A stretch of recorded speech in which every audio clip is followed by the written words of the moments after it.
Next, we got weirdest pregame rituals in the NFL history. Now, just by the thumbnail in the first 0.00 seconds of the video, what's up with this Illuminati shit, bro? Come on, bro. Well, don't do this, bro. Let's not do this. Now, I ain't gonna lie. I ain't gonna take it there, but hit the like button, hit the subscribe button. Y'all say I've been loving these Phil Felix videos, so I got y'all. All right, so hey, some of the weirdest pregame rituals I've ever seen. From having conversations with things that aren't even alive. I used to talk to my sock. You like the right foot? Okay, let me see. To wearing something that stinks every single day. I wash them every once in a while. These are the weirdest pregame rituals in NFL history. Okay. And first, bro, this dude a player's pregame ritual had him thinking he was a superhero. Yeah, this is Brian Dawkins, a man who was literally nicknamed Weapon X, the codename of famous Marvel character Wolverine. But what had people comparing Brian to him wasn't just his aggressiveness on the field. Brian was such a super fan of the hero, he'd come out every single game acting like an animal. I've always liked That's why he did this? Like calling a Wolverine and how he is and the fact that he's intense all the time. Something that invited I don't think he a dog? And not only was that weird, his pregame ritual got even weirder in the locker room. So it started getting him investigated. We're here, Brian's Dawkins locker, Weapon X. Going to do a little bit of look in his pregame ritual and a little bit more behind the mats. To enter that world and become the Wolverine, bro, Brian Dawkins was performs a series of pregame rituals. Bro, Brian Dawkins, are you okay? Yo,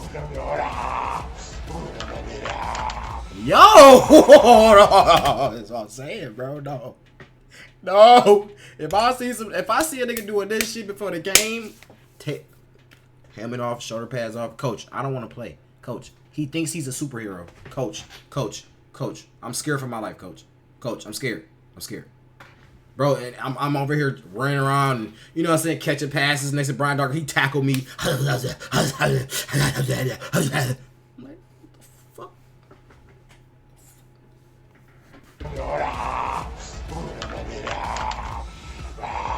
Oh, yeah, this nigga possessed, bro. He gotta be possessed. Now that's one of the nerdiest things I've ever seen. But some of the dirtiest things I've ever heard of is Patrick Mahomes' pregame ritual. Because what he does isn't only weird, it has him smelling like ass. You can thank his wife Brittany and a special gift for that. Nobody really knew about Mahomes' secret until his teammate briefly mentioned it.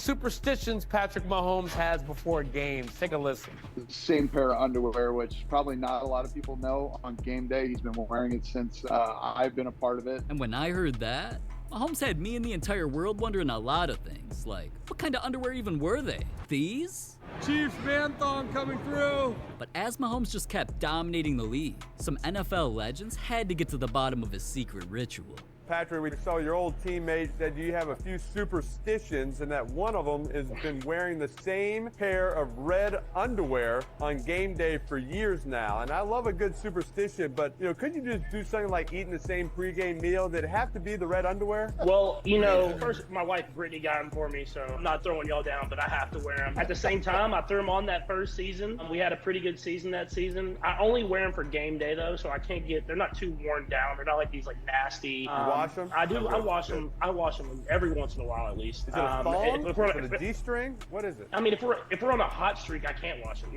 Like I gotta just keep it rolling. So as long as I'm winning football games, I'll keep the superstition going. No doubt.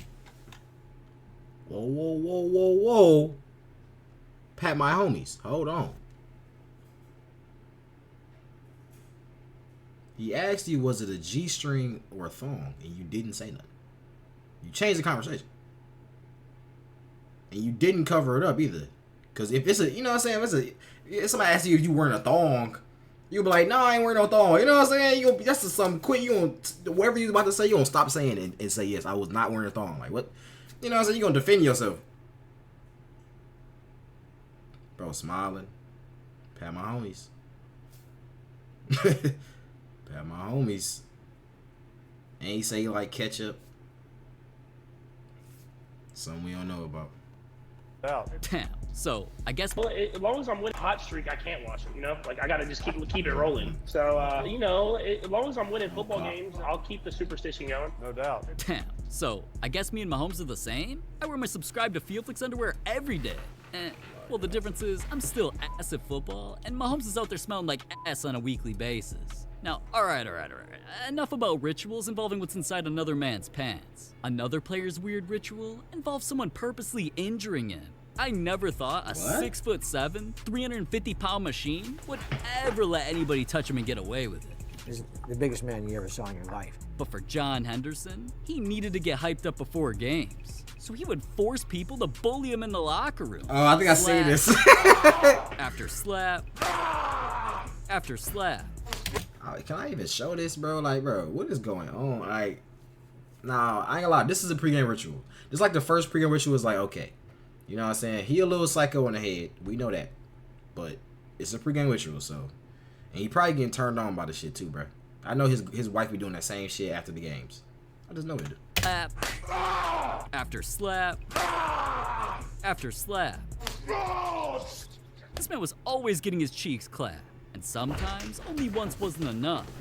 Joe, that ain't good enough. Come on, Joe. Hey, bro, look. If a nigga tell me to slap him, bro, I'm gonna make you feel this. Hey, he gonna feel this motherfucker. If he tell me to slap, I'm like, bitch. Hey, he might not have a hand no more, bro. I'll slap him right where that, right here, all palm. Once wasn't enough. Oh, Joe, that ain't good enough. Come on, Joe. That ain't good enough either, Brady do. Okay, both that dude and his ritual are insane. But none of us can really judge, though. Dude went on to become a legend because of that. But speaking of legends, I don't know who he Tom is. Brady's secret ritual got him cursed by a witch. She said, "You're lucky you married a witch."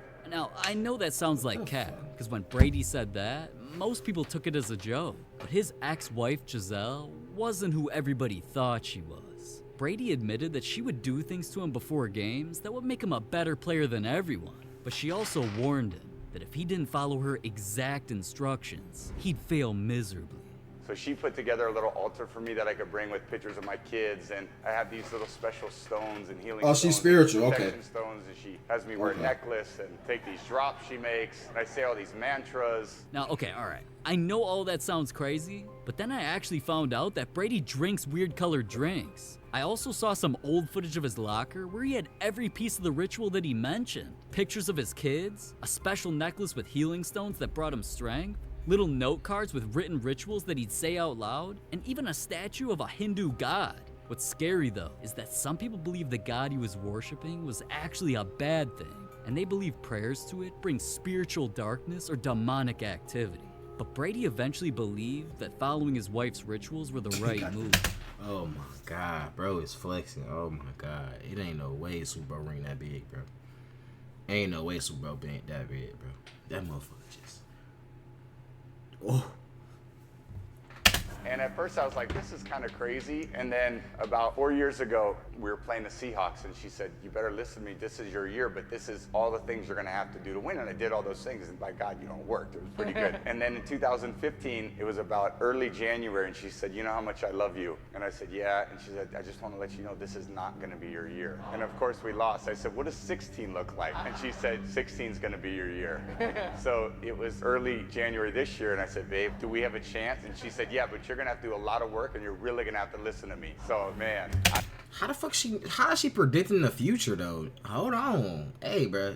That might be a witch. I ain't gonna lie, bro. That's a little bit too much, bro. You predicting the future and it's actually working? I ain't gonna lie, I'll be scared. You gotta think about it. I'll be scared, bro, because you know what's gonna happen in our relationship then. You know what I'm saying? What are you plotting, bro? What are you plotting? Come on.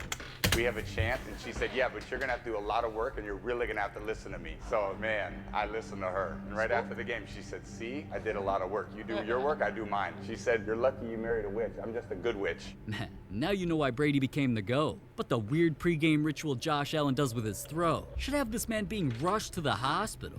Josh noticed something weird about himself in college. While playing football for their team, he should have visited the doctor, because this man was sick every single time he stepped on the field. And I promise it wasn't all the drinking he was doing as a frat boy. But since Josh was becoming a star player anyways, he just decided to purposely keep getting himself sick before games. And eventually, that actually helped him get drafted to the NFL, where he kept his weird tradition going. Throughout the game, I would gag, I would dry heave, and like I would throw a ball on my thumb. Like there was just some weird things that would happen with my body that I just didn't feel right. Going to my rookie year, I was just like, you know what, I'm just gonna try it. I threw up. In that game, I was just like, I didn't have any of those symptoms. Like it was just like the weirdest thing. So I was like, you know what, like I'm just gonna have to start doing this from now on. And I've got some guys that usually throw up in the room with me. Sometimes they're there, sometimes they're not. Everybody just exactly, yeah. It's like 20. Is this Family Guy? Hold on, let me show you. You mean tell me the Bills? This is what y'all be doing up. This is what y'all be doing. This is what y'all do before the game, huh? All right, you guys. I got 8 crates of Epicac from Mort, all on my tab. Now, whoever goes the longest, nothing. Yeah. I know somebody who won't be having an. I'm starting to feel funny. Well, I feel fine. I guess I'm gonna. Oh boy, that means I win. I get to eat. Oh God! Why didn't anybody tell me? That's what y'all be doing, huh? Oh my God, my insides are on fire! I'm about to throw up. I'm about to throw up. I'm about to throw up. Stop. That's what y'all be doing, though, huh? 21 Jump Street. Sometimes they're there, sometimes they're not. Everybody just exactly, yeah. It's like 21 Jump Street, right? Where they're like, everybody going. Yeah, like I don't know. It's something that I do. I try to convince myself that's like something primal. Like hungry warrior's gonna fight harder. So like it's my body telling me like, all right, get this up so you can go out there and fight harder. So that's the way I try to phrase it in my mind. Whether that's true or false, who the hell knows? But that's what I do. Now, even though I think that's gross, I can't argue with the results. Throwing up helped this man throw more touchdowns than ever. So even other NFL legends were curious if this was true. Can you throw up right now? That would be great for ratings. No. I probably could. No. If I start thinking about it, I get a little queasy. So seriously, after you throw up, do you eat again? No, I don't eat game days. You don't eat, If we play in the mornings, I don't eat. If we play at night, I'll eat a little breakfast. Wait. Yeah. Wait a second. A 7 p.m. game, you're eating a little breakfast. A light breakfast. And then throwing it up, and then that's it. I'm the same way, though. I'm the same way, bro. Because, bro, that food, I mean, honestly, no, a night game, I'll eat for sure. Because you'll be able to digest the food by the end. But if you have a game at, say, 1 p.m. or 4, even 4 p.m., if I have a game at 4 p.m., I'm probably eat a little light breakfast. No cap. And my metabolism is weird, bro. I don't be hungry in the morning for some reason. I don't be hungry in the morning. Take my little red pre-workout drink before the games. Ready to go. But, alright, as much as Brady and them were grossed out, that still wasn't as weird as this next player's pregame ritual that involved a deadly sea monster. Now, alright, when I first heard that, it was honestly the most ridiculous thing I've ever heard. But what Greg Hardy did during games is actually that weird. It's been known that he forces himself to change into what he calls his alter ego. And which one was that exactly? Well, it just so happened to be a giant mythological octopus called the Kraken, who was known for roaming the seas and destroying every single thing in its path, which is kind of what Greg wanted to do on the football field. So he not only said, on Wednesday or Thursday, I go down in my subconscious, I find him, and I unlock the cage. About Saturday, he usually comes out. Then he's always out on Sunday. I don't control him then. What he does when I'm not there, I don't know. Now, alright, we're getting crazy here, I know. But Greg, or Kraken, whatever you want to call him, definitely wasn't lying. When game day came, not only could he destroy breakfast. You ever remember dominating like that in a game? And I dominated breakfast when I woke up, so I don't know what you're talking about. I dominate everything I do. It's a silly question. What did you have for breakfast? Cereal. Killed it. No spoon. He was a completely different person on the field. No put spoon. in red-colored contacts, paint his face black, then put the name Kraken all over his jersey for pregame warm-ups. But that's not even all. Dude even went by the Kraken during player intros. Kraken. Hogwarts. Then he damn near really turned into one during games. Going into my second year, for the fans on the chat lines, or was like, that guy's coming off the bench like the Kraken, and one of my friends came on and was like, you know what? Why don't we run with that, man? That's tight. I was like, I do kind of feel like a Kraken sometimes. Release the Kraken. and, you know, develop more skills and just the nasty tenacity for the game.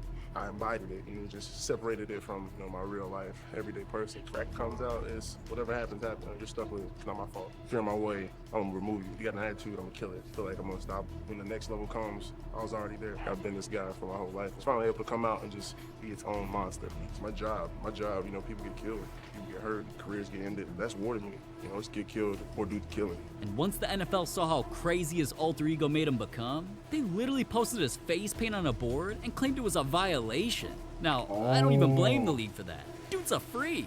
But even after all of that, I don't think he's as much of a freak as this next player.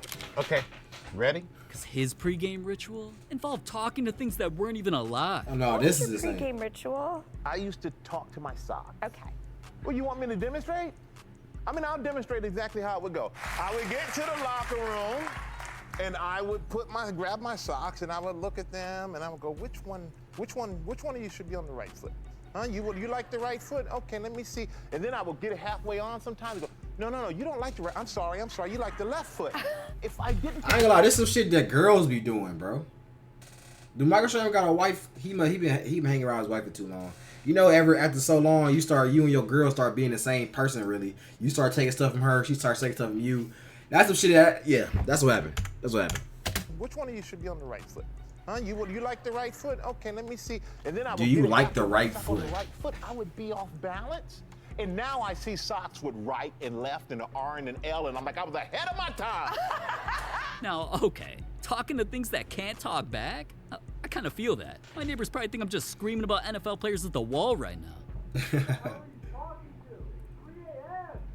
Anyways, Strahan's ritual is honestly something he could have just kept in the closet. But Marshawn Lynch's pregame ritual was something that could have got him banned from the NFL. He was always hinting at the secret ritual he would do, and it started with him getting a custom fish tank with a Henny bottle inside. It's 3D or something? But Marshawn just decided to keep his ritual a secret until his career was over and made a joke about it. My superstition was that I needed to have maybe a shot and a half before every game. Of? Hennessy. What you mean? I was thinking, yeah, Gatorade. And there's a bar right there in the locker room in Seattle. Schneider and Pete Carroll. My backpack. Got it. Oh my God! Dude, Can he get fined for that or something like that? I guess is the contract over? I know it's something they can do with the legal system. They can get that nigga, but they probably don't because he a legend. So, but nah, I ain't got this right here is a real ritual right here.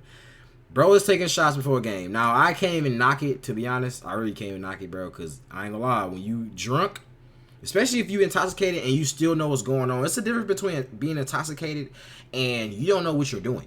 You're intoxicated and you're just, you know what I'm saying, falling everywhere. You know, you forgot the plays. You saying jokes and shit. You don't know what team you on no more. You just drunk. Versus you take a shot and it like gets you, okay, was like, you know what I'm saying, everything heightened and stuff like that. So I guess I understand this. Hell no.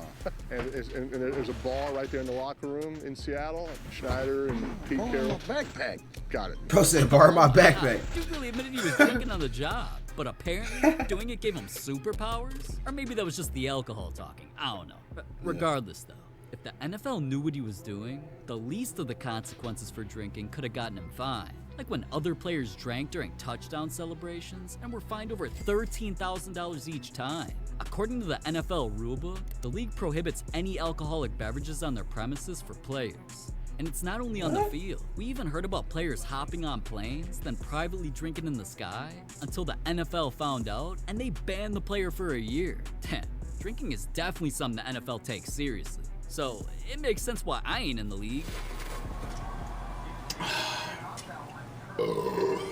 But anyways, not every ritual is fun and games. Sometimes things get pretty emotional. Like another player's pregame ritual was something I thought was weird until I found out that it only happens because the closest person to him died.